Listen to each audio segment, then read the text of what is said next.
Here's a small parcel of Boulder Opal from central Queensland. Rules in millimetres, material's been wetted. The white, as you can see, is a reflection of the lights.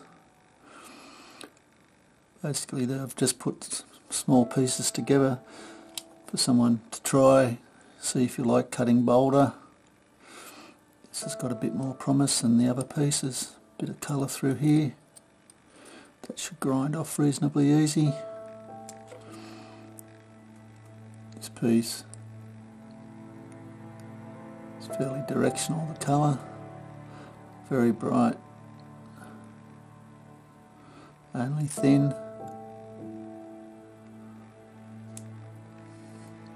Again, that's not much, but there's another layer underneath here. Might grind down and get a triangular sort of stone out of that bottom part. This basically bar of colour through the middle. So maybe saw this side off, but this piece doesn't look like it goes very far. If you saw it off that side, you might be able to grind that down later.